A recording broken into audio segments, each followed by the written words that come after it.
Chapter 15. The heroic exploits of the Chaturbhuja Avatara.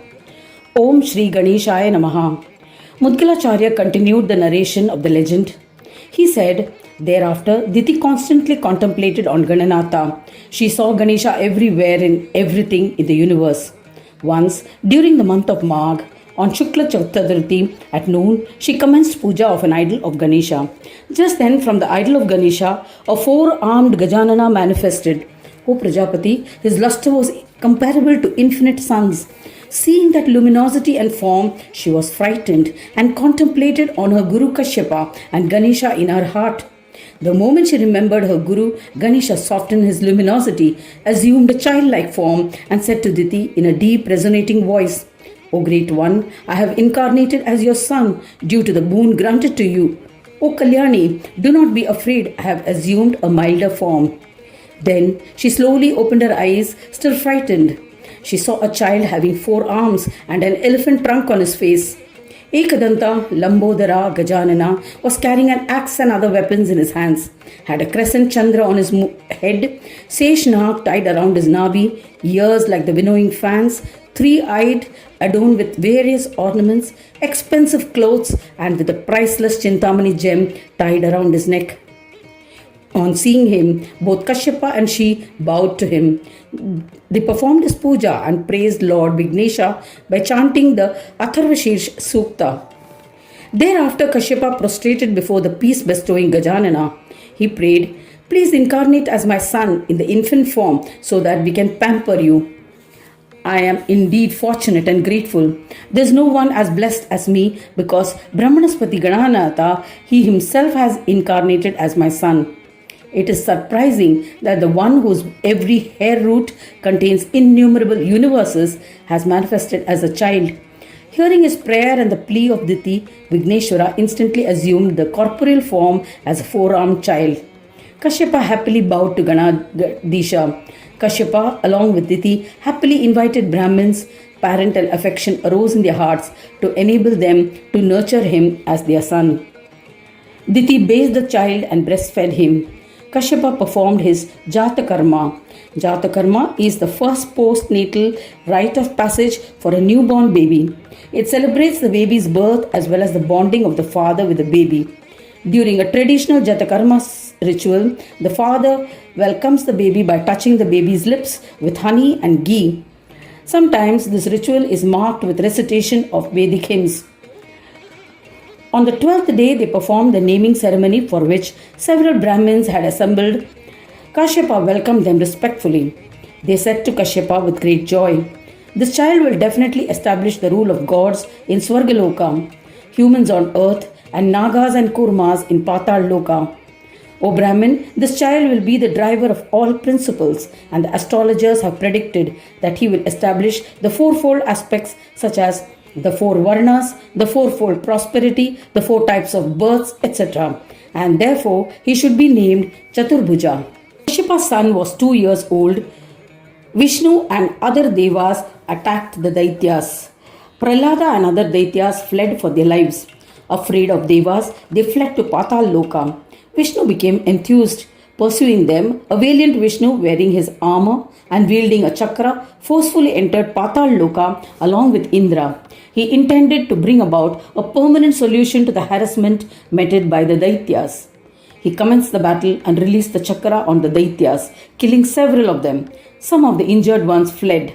Some surrendered to him. Yet Janardana had decided to eliminate all the asuras in the world.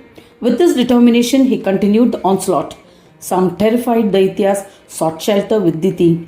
Seeing her injured Daitya sons, Diti was saddened. Gananayaka was enraged when he saw his mother weeping. Chaturbhuja released his sharp axe on the devas.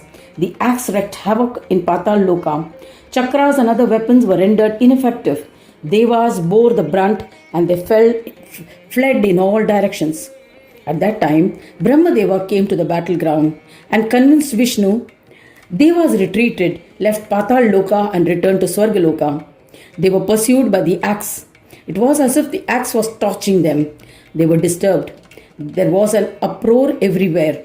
Then Shambhu, Ravi, Brahma and Vishnu, along with other devas and munis, commenced the praise of the axe out of fear. The mighty weapon was pacified. After that, all the devas approached Chaturbhuja.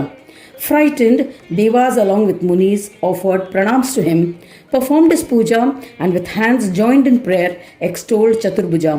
They said, O son of Kashyapa, we bow to you. To Chaturbhuja, to Dundi, to the one without a beginning, to Ganesha, to Vignesha, we bow to you. To Paresha, to the Lord of the supreme elements, to Paramatma, to Vinayaka, to the one who grants boons to the enlightened devotees, we bow to you. To Lambodara, to Mahodara, to the one who resides in everyone's belly, to the supreme Brahma, we bow to you. To the form of Kshatriyas, we bow to you. To the form of Vaishyas, to the form of Shrudras, to the one devoid of Varna Ashrama, O Lord, we bow to you. Grahastha of Grahastha to the Brahmacharya of Brahmacharyas, to the protector of all, to the one who observes the Vanaprastha Dharma by residing in a forest, to the one who follows the Sannyasa Dharma, to the one devoid of any ashrama, we bow to you. To the one who is the fifth one and different from the four aspects, to Heramba, we bow to you. To the one who resides in Swananda, to the consort of Siddhi and Buddhi, we bow to you. To Ekadanta, to the form of Deva and Asura, we bow to you. To the Lord of Devas, to the protectors of the destitute, to the protector of the protected, to the Maheshwara among Ishwaras, we bow to you. To Brahma, to Vishnu, to form of Surya, to Shakti, to the one in all forms, to the administrator who appoints Devas in their respective positions, to such a governor, we bow to you. To the one who drives the universe with his four arms, O regulator of the universe, how can we praise you? Therefore, we only bow to you. O Chaturbhuja, be pleased with us. After having extolled thus, all the Devas and Munis prostrated to him.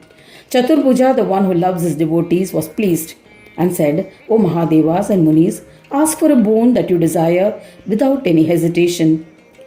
I am pleased with your stotra and I shall grant it to you. O Devas, this stotra that you have composed has the power to bestow all siddhis and rid the fear of the ones who read or listens to it. By reciting it, one will be blessed with children and grandchildren, wealth and food grains, and all prosperity. In the end, he will ascend to my loka. With this reassurance, Devas and all Munis became fearless. They bowed to him with joy and prayed to Chaturbhuja, if you are pleased with us and wish to grant us a boon, then grant that our devotion to you will be steadfast at your lotus feet. O Mighty One, command us so that we who have been tormented by the Daityas will act accordingly. Chaturbhuja replied, from today, give up slaying the Daityas in Patal. I have allotted the Patal Loka to them earlier. Swarga is the abode of Devas.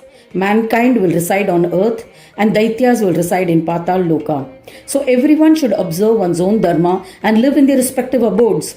If anyone deviates from this path out of conceit, they will never get any success. There's no doubt about it. All of them agreed and returned to their respective abodes. Since then, Devas did not invade Patal and kill the Daityas. Chaturbhuja gave similar orders to all the Daityas. They too agreed and returned to their abode. Thereafter, Lord Chaturbhuja disappeared. Kashyapa and Diti were saddened at this departure. Just then there was a celestial announcement. It said to his parents, install an idol of Ganesha and sing his bhajans. Kashyapa and Diti got an idol of Chaturbhuja installed through Brahmins and performed its puja with devotion. Since then they meditated on Chintamani in their hearts with devotion. They would also worship the idol of Chaturbhuja. Diti gave up her asuric tendencies and worshipped Lord Chaturbhuja. I have narrated the legend of Chaturbhuja. He is the Amsha incarnation of Vignaraja. This is a well-known fact. Anyone who reads this legend or listens or narrates it will attain steadfast devotion, joys and liberation. He will also attain Vigneshwara in the end. Thus ends the 15th chapter titled The Heroic Exploits of Chaturbhuja Avatara. In the 7th Khand of the Purana Upanishad, Srimad Mudgal Puran, describing the legends of Vignaraj. Dedicated to Sri Gajanana. End of chapter 15.